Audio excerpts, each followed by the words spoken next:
안녕하세요. 뿌리입니다. 어릴 때부터 결혼에 대한 환상이 있던 제가 결혼 정년기 때 짝을 만나지 못했던 이유는 좋은 남자가 없어서가 아니라 제 자신의 문제 때문이었습니다. 그래서 이번 화에서는 왜 실패하는 연애만 했는지, 나 자신에 대해 성찰하고 더 나은 사람이 되기 위해서 노력했던 부분들을 다뤄보도록 하겠습니다. 제가 심리 상담 받으면서 성찰했던 내용들을 다루다 보니 거의 성격 파탄자 같아요. 주변에 혹시 남녀노소를 불문하고 저랑 비슷한 상태인 지인을 발견하신다면 심리 상담을 한번 받아보라고 권유해 주시는 것도 좋을 것 같아요. 저의 문제점은 크게 세 가지였어요. 낮은 자존감, 피해의식과 타인을 통제하려는 습관, 불건강한 소통 방식이에요. 일단 낮은 자존감, 자존심, 자기애는 좀 다른 의미인데 쉽게 말하자면 자존감은 내 스스로 나를 인정하는 것이고 자존심은 남한테도 인정받아야 하는 것이에요. 자세한 사항은 검색해 보시기 바랍니다. 저는 자존심과 자기애는 강하지만 자존감은 낮은 사람이었습니다. 제가 남 앞에 나서는 것도 좋아하고 무대에 올라가는 것도 좋아하는데 자존감이 낮다니 다소 충격적이었어요. 도대체 제가 자존감이 낮은 이유가 뭘까요? 이 원인을 분석하기 위해 어린 시절 나의 기억, 가족관계, 부모님의 부부 사이까지 전부 꺼내서 심층적으로 다뤄봤어요. 가장 큰 원인은 아버지로부터 받은 영향인 것 같아요. 저희 아버지는 자식들을 너무 사랑했지만 표현 방법이 서투르셨고 칭찬하면서 키우면 자식이 잘못될까봐 부정적인 말씀들을 주로 하셨어요. 이러면 남들이 욕한다. 남들이 뭐로 보겠니? 다른 사람한테 물어봐라. 정상적인 사고를 가진 사람이면 네가 잘못됐다고 할 거야. 이런 말을 무수히 많이 들었어요. 특히 여자로서 자존심 상하는 표현들도 하셨어요. 니는 얼굴도 안 예쁘고 몸매도 별로고 춤도 못 추고 노래도 못하니까 공부를 열심히 해야 된다. 만약에 대학교 가서 남자가 너한테 접근을 하면 무조건 조심해야 된다. 네가 아니라 네 친구한테 관심 있어서 널 이용하려는 사람일 거다. 이런 말들이 아직까지도 기억이 나네요. 충격적이지 않나요? 제가 사실 아버지하고 가족 상담도 1, 2년 정도 받아봤었는데요. 그 전까지는 아버지가 권위적이고 똑똑하고 무서운 사람이라고 생각했는데 아버지와 같이 상담을 받아보니 아버지께서 내면에 두려움과 불안감이 크시더라고요. 제가 정말 듣기 싫었던 아빠 잔소리들도 다 나를 사랑해서 하신 말씀이란 걸 알게 됐어요. 가족 상담 하자마자 알게 된 건 아니고 계속 하다 보니까 그냥 느껴지더라고요. 그래서 정말 기뻤어요. 어린 시절의 나에게 아빠가 지금 불안해서 저런 말씀을 하시는 거니까 너무 상처받지 마라. 이렇게 말해주고 싶어요. 아무튼 아버지의 걱정 덕분에 다행히 나쁜 남자들은 거를 수 있었지만 나는 여자로서 매력이 없구나 하는 생각이 드니 자신감도 떨어지고 관심과 애정을 갈구하는 성격이 된 것 같아요. 그러다 보니 제 성에 안 차는 사람을 자꾸 만나려고 했어요. 하지만 처음에는 이 정도면 괜찮을 거라고 생각해도 점점 불만이 쌓이고 갈등이 불거지게 되고 결국 나와 상대방 모두에게 상처만 남는 결과가 되더라고요. 이를 극복하기 위해서 심리 상담을 받으면서 자존감을 키우는 훈련을 계속했어요. 나 자신을 아끼고 다른 사람이 아닌 내 생각이 무엇인지 집중하고 나 자신이 행복하려면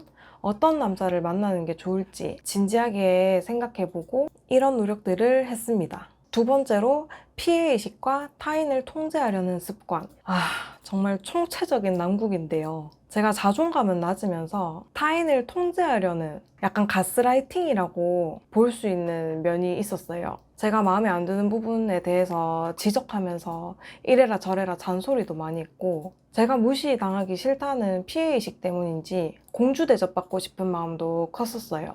이런 성격의 원인은 뭘까요? 남녀 관계에 있어서 부모님의 부부 사이가 많은 영향을 미친다고 해요. 나는 절대 부모님처럼 안 살아야지 해도 성인이 되고 연애를 할 때 부모님의 안 좋은 모습이 저한테 발현되더라고요. 저희 아버지께서는 가부장적이시고 주장이 강하시고 또 어머니께서는 상대적으로 약하셨어요. 그래서 저는 아빠 같은 사람 절대 안 만나야지, 우리 엄마처럼 안 살아야지 하는 생각을 하게 됐어요. 그런데 이게 나쁘게 반전이 된 거예요. 무시 안 당하고 살아야지 하는 생각이 너무 과했던 나머지 제가 남자를 대할 때 아빠같이 강압적으로 행동하는 거예요.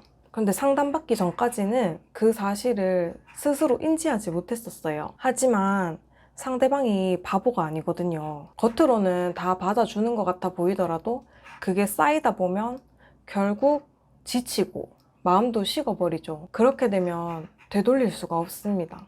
이상적인 남녀 관계는 서로 존중하고 동등한 입장에서 협력의 관계일 때 가장 건강한 관계가 될 수 있어요. 요즘은 서로에 대한 존중보다는 혐오의 세상이 된 것 같아서 너무 안타까운데 서로 존중하는 분위기가 조성됐으면 정말 좋겠어요. 내가 나 자신을 아끼고 상대방을 존중할 수 있으면 나를 존중해주는 사람을 만날 수 있어요. 상대방은 나의 거울이기 때문에 내가 먼저 바뀌어야 합니다. 세 번째로 불건강한 소통 방식. 제가 나름대로 평화주의자인데 정작 평화를 잘 못 견디는 성향이 있더라고요. ENTP 분들께 죄송하긴 하지만 ENTP 종특이기도 한데요. 기본적으로 시비 걸고 장난치는 걸 즐기는 성격이에요. 하지만 나한테 장난치는 건 싫어하는? 그리고 가정 불화의 영향도 있는 게 부모님이 부부간에 건강하게 소통하시는 걸 보고 자라면 자연스럽게 남녀간에 소통하는 것을 배우게 되는데 부모님이 소통이 잘 안 되고 싸우는 환경에 익숙해지다 보니까 제가 연애할 때도 정상적인 건강한 소통 방법이 어떤 건지 자체를 모르겠는 거예요. 불안정한 사람은 불안정한 사람끼리 끌리게 되고 또 항상 불안한 환경에 놓여 있던 사람은 평화가 어색하게 느껴질 수도 있대요. 그래서 단조로운 상황이 됐을 때 괜히 한번 시비 걸어보고 떠보고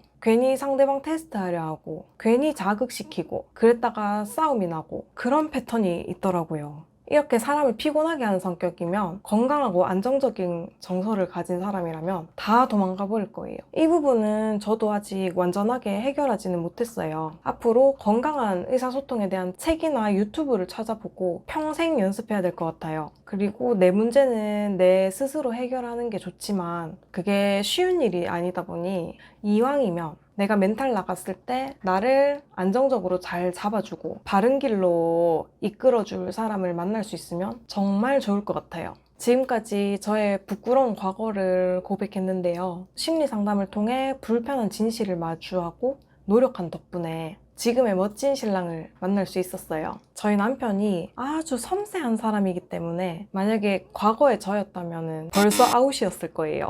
이제 자신에 대해서 성찰하고 개선하려고 노력해서 나 자신을 알고 더 좋은 사람이 되었다면 좋은 짝을 잘 찾아봐야겠죠? 다음 편에서는 제가 저와 천생연분인 제 짝을 만났던 스토리에 대해서 말씀드리도록 하겠습니다. 지금까지 시청해주셔서 감사합니다.